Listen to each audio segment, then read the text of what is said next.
저차만식의 레디메이드 인생인데요. 자, 제목에서 레디란 기성어거든. 이미 기. 레디는 성. 기성품인 인생이라고 했죠. 그러니까 이거죠. 목적이 있고 쓸모가 있어서 에 의해서 만든다. 그렇지? 미리 만들었는데 쓸 곳이 없는 것. 그럼 이제 대비하는 거죠. 기성품이라는 거는 누가 산다고 해서 거기에 맞춰서 만든 게 아니라 미리 만들어 놓고 파는 거죠. 그러니까 이런 거죠. 지식인들이 그죠? 기성품처럼 팔리지 않는 채 쓸데가 없이 남겨져 있는 현실을 비판하는 거죠. 우리가 그 앞에서 했던 삼재팔란에서 생활난하고 취직난 있잖아요. 그거는 신문의 사설을 통해 가지고 사실에 입각해가지고 현실의 문제를 드러내고 있다고 한다면, 소설은 허구를 바탕으로 하지만 그렇다고 해서 완전히 거짓말을 하는 것이 아니라 현실이 가지고 있는 문제점을 오히려 더 생생하게 드러낸다는 특징이 있는 겁니다. 그렇죠? 소설이 허구성을 지닌다라는 말을 우리가 야 이건 센 구라야 이렇게 생각하면 안 돼요. 허구성을 통해 진실성을 드러낸다는 걸 알아야 됩니다. 사실은 아니지만 우리 삶에 나타나는 진실된 모습을 드러내는 허구성이라는 것도 기억해야 되는 겁니다. 제한된 소설이고요. 시기적으로는 길이는 단편 소설입니다. 길지 않다는 뜻이겠죠. 풍자 소설이라는 것은 비판 플러스 웃음을 담고 있을 때 우리가 풍자 소설이라고 하는 겁니다. 성격은 사실적이고 풍자적이면서 현실 비판적인 특징을 지니고 있고요. 주제는 식민지 현실을 살아가는 지식인의 비애를 담고 있습니다. 그래서 지식인의 비애는 바로 직업을 얻지 못하여 겪게 되는 생활난이죠. 우리 그 기사에도 나왔지만 직업난이 곧 생활난의 별명이잖아요. 그죠? 자, 특징 읽어보시고요. 자, 본문을 가보도록 하겠습니다. 앞부분의 줄거리를 보시면 피는 가난한 농촌 출신으로 어려운 형편에도 신직 공부를 한 지식인이다 이렇게 되네요. 그러나 현재는 이곳저곳 떠돌아다니며 일자리를 청하는 처지이며, 여기서 일자리를 청하는 처지라는 건 취직을 하지 못했음을 드러내는 겁니다. 집세를 제때 내지 못할 정도로 경제 사정이 어렵다. 어느 날 처지가 비슷한 친구들과 함께 신세 타령을 하다가 집에 돌아온 비는 고향에서 아들을 올려보낸다는 편지를 받는다. 이제 앞부분의 줄거리가 되겠습니다. 1934년에 이 세상에도 기적이 있다. 그것은 피가 굶어 죽지 아니한 것이다. 우리가 일반적으로 기적이 있다라고 하려면은 뭐 로또에 당첨된다거나, 그렇지? 엄청 큰 사건을 맞이해가지고 부자 됐다거나 이런 것들을 쓸 때 하는 말인데, 이거는 죽지 않은 것이 기적이다라고 함으로써 비참함이 더 잘 드러나게 되는 겁니다. 그렇죠? 비참함이 잘 드러납니다. 그러니까는 죽는 게 그렇게 쉬운 거지. 지금 굶어 죽는 일이 너무 쉬워서 굶어 죽지 않는 것이 기적이 된 세상이죠. 원래 요즘에 굶어 죽는 사람이 있다고 해야 되잖아. 굶어 죽는 게 어려운 일이어야 되는데 굶어 죽지 않은 게 어려운 일이 되는 거지. 그러니까 되게 비참한 현실이지. 그래서 피가 굶어 죽지 않는, 여기서 중요한 건 또 왜 그 이름은 없냐는 거죠. 자, 이렇게 피라고 하게 되는 것을 우리가 소설에서 주인공을 익명으로 드러낸다라고 하는 거예요. 익명이라는 건 이름이 없다는 거거든요. 자, 이렇게 익명으로 드러내게 되면 어떤 특징이 있게 되냐면, 첫 번째 중요한 건 뭐냐면 누구나 그 피가 될 수 있다는 거죠. 그지? 자, 일단 박씨, 병씨, 배씨, 복씨 다 들어갈 수 있잖아요. 그지? 그러니까 누구나 나도 피야 라고 생각할 수 있게 되는 거니까 보편성을 획득하게 됩니다.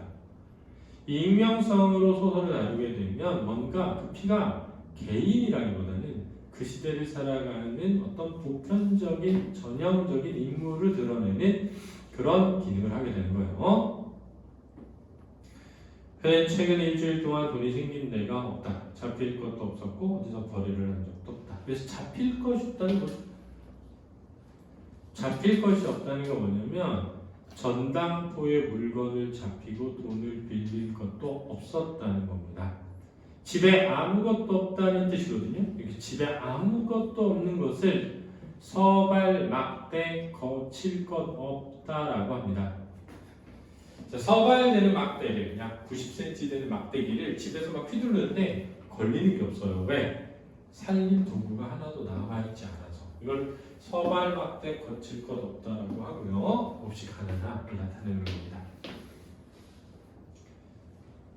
그렇다고 남의 집 문 앞에 가서 밥 한 술 주시오하고 구걸한 일도 없고 남의 것을 훔치지도 아니하였다. 자, 여기서 뭐가 드러나냐면요, 지식인으로서의 자존심이 드러나는 거예요. 지식인으로서의 자존심이 드러나는 겁니다. 자, 이 정도로 일주일 동안 돈도 생기지 않고 벌이도 안 했으면 남한테 구걸이라도 해야 되는데 그러지도 않았다는 거야. 그렇지? 야위기는 했지만 그러나 그동안 굶어 죽지 않았다. 야위기는 했지만 그래도 멀쩡히 살아있다. 피와 같은 인생을 이 세상에 하나도 없이 싹 치운다면 근로하는 사람 좀 편해질지도 모른다. 자, 여기서 이 피에 대한 냉소적 태도가 드러나고요. 글쓴이의 피에 대한 냉소적 태도가 드러나죠.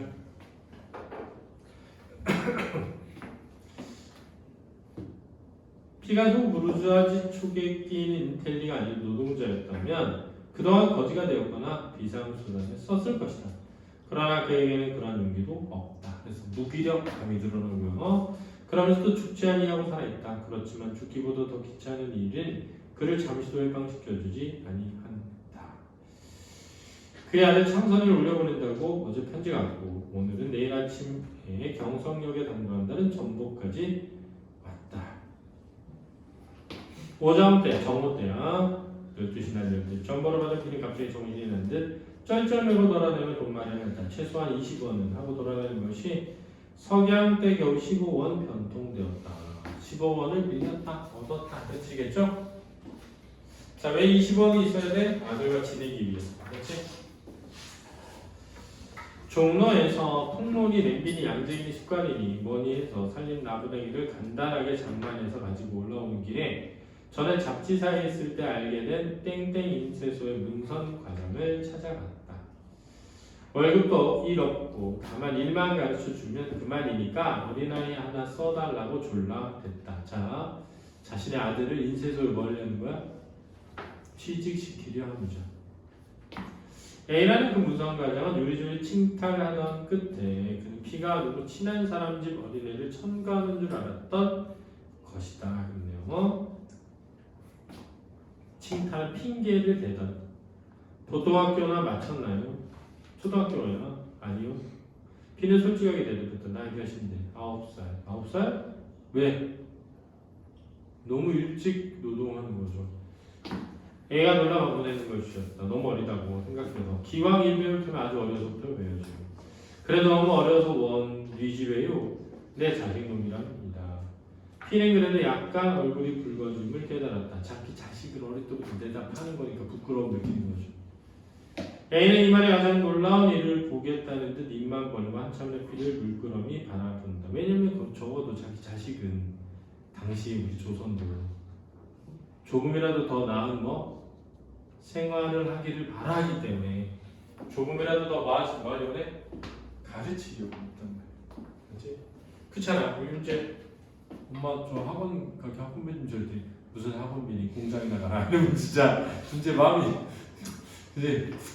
공부는 무슨 공부니? 야 성적표 딱 받자마자 적어봐. 넌 이런 거 가지고 공부한다고 하는 거야? 가방만 들고 왔다 갔다 하는 거잖아. 그냥 아빠가 알아봤으니까 공장 취직해. 내일부터 여기로 가. 이러면 진짜 와 좀 슬프겠죠? 요즘 옛날에는 근데 이게 되게 어쩌면 당연한 일이었어. 어쩌면 정말 당연한 선생님 때만 해도 아니었어. 선생님 때만 해도 아니었는데 그 전에는 실제로 그런 사람들이 많이 있었어. 그렇지? 왜? 내 자식이라고 공장에 못 보내는 법이 있으니까? 아니 정말 그래요? 정말 아니고 의아해하는 거야, 그렇지? 자식만큼은 좀 안 그렇게 키우고 싶어 하지 않나 이거? 괜히 실험을 소리 자제라고 해야 들여줄 테니까 그러시지? 자 거짓말이라고 하는 거야. 야 진짜 네 아들 아니지? 그거야. 야 거짓말하지 마. 네 자식이라고 해야 들어줄 것 같아서 그러지. 아니 그건 그렇잖아요. 내 자식 놈이. 아 그럼 왜 공부를 안 시켜? 인쇄소 일 배우는 것도 공부지. 아 그럼 그렇지만 학교에 보내야지. 학교에 보낼 처지도 못 되고 가는. 또 보내봤자 사랑교실도 못할 테니까. 자 여기서 사랑교실도 못한다는 건 자신을 보고 판단하는 말이죠. 왜냐면 자기는 배웠는데 불구하고 뭘 못해? 사랑교실을 못하잖아. 거참 모를 이유. 우리 같은 놈은 이 짓을 해가면서 자식 공부시키느라 애쓰는데 도리어 공부시킬 줄 아는 양반이 자 공부시킬 줄 아는 양반 뭐야? 인텔리계층이죠. 지식인계층.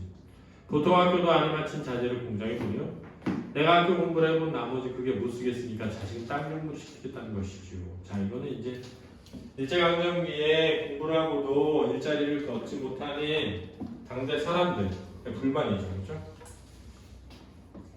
글쎄 전 그러시겠다면 내가 내 자식 진배 없이 잘 데리고 있으면서 일이나 착실히 가르쳐 드리겠지만 그건 너무 어린애인데 애처롭지 않아요? 자 연민을 느끼는 거야.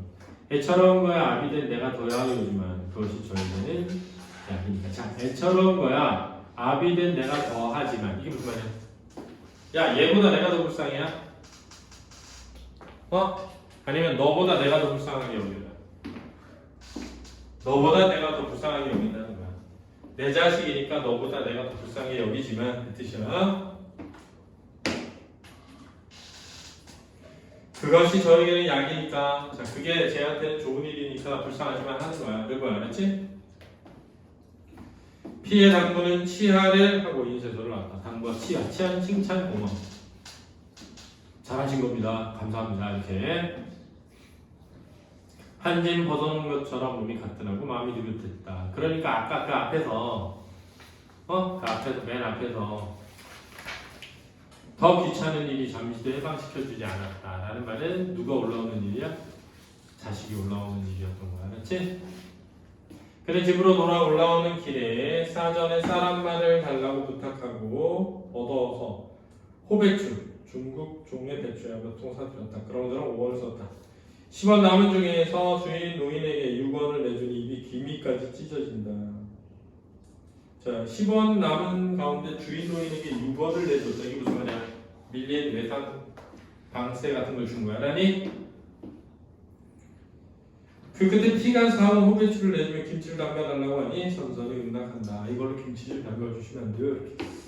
그래 자식을 데리고 자취를 하겠다니까 깍두기야 간장이야 된장 같은 것을 아까운 줄 모르고 날라다주곤 했다. 이튿날 전에 없이 첫 새벽에 일어난 피는 자 전에 없이 첫 새벽에 일어났다라고 했잖아. 그지? 피는 막 그냥 지식인이 아닌 일반 노동자처럼 막 노동이라도 막 하면서 사는 게 아닌 거야. 그렇지? 서투른 솜씨로 화로에 밥을 지어놓고 정거장으로 나갔다. 두 가지가 보여지는데 하나는 뭐냐면 밥 짓는 일도 제대로 하지 못하는 그렇지? 무쓸모의 지식이지. 그렇지? 두 번째는 뭐냐면 자식에 대한 애정이 들어있죠. 자식에 대한 애정이 들어오는 거야.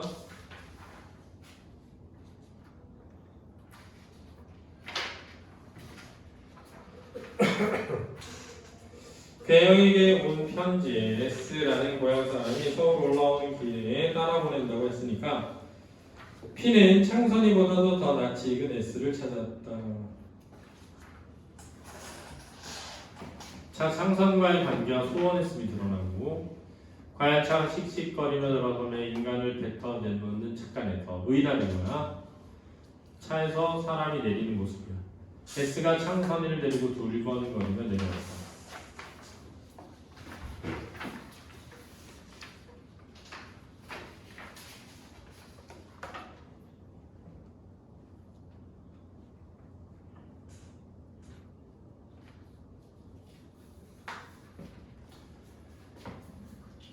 자, 그러니까 P는 창선이가 온다니까 창선이를 데려놔야 하는데 창선이 얼굴 모르니까 누굴 찾아?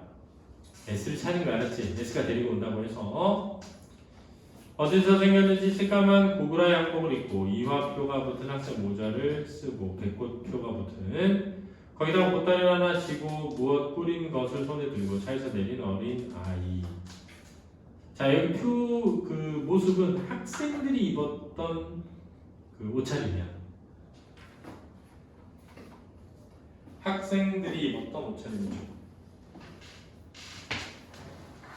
저희 내 자신이라는 생각이 피는 어쩐지 속으로 얼굴이 붉어지면서 한편으로 하얗기도 하였다. 여기서 얼굴이 붉어지는 건 부끄러움이죠. 가엾어지는 건 자식을 공장에 일시키게 되니까. 그렇지? 베스가 두 손 침 가득 들고 들이본 거에다가 각자의 몸 피를 보고 감겨 소리를 지른다.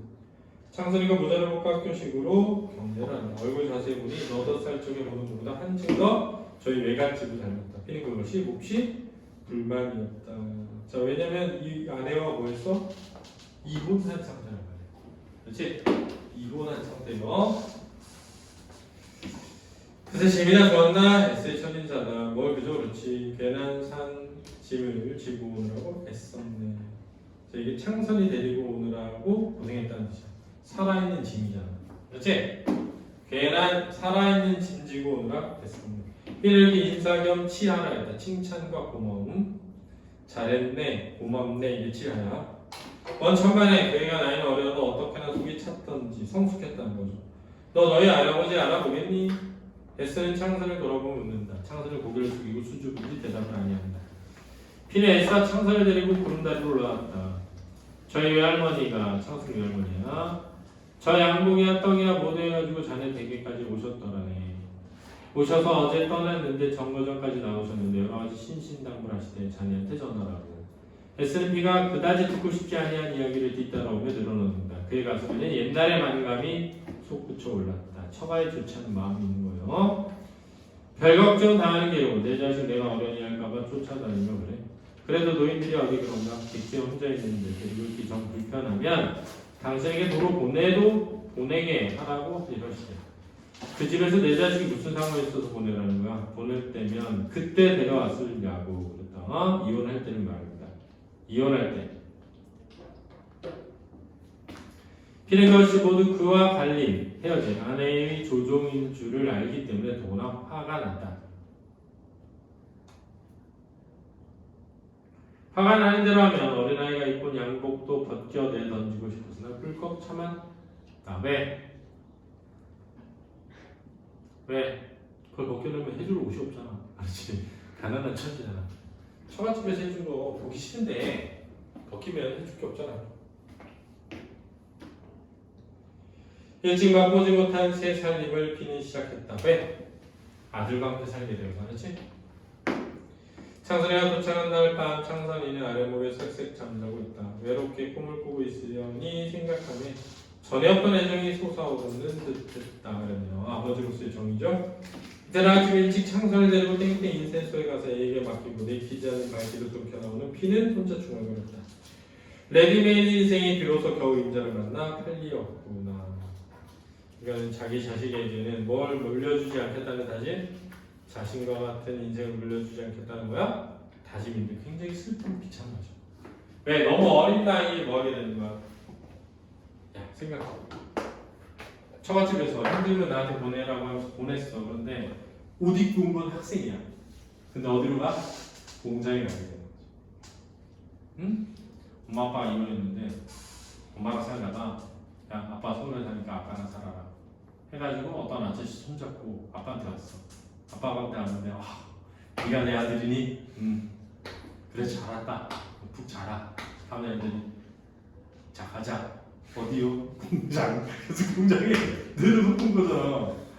와 진짜 아들은 어떤 감정일까? 나도 서울 가서 이제 우리 아빠도 공부했다는 대학생이었으니 그래서 나도 이제 서울 가면 공부하겠구나 이러면서 갔을 텐데 아빠가 네가 내 아들이고 이러더니 손잡고 아침 어디가? 공장에 가서 놓고 온 거야. 진짜 그러니까 이 비참한 현실을 풍자적으로 머물다 드러내고 있다라고 할 수 있겠습니다. 알겠니? 수고했습니다.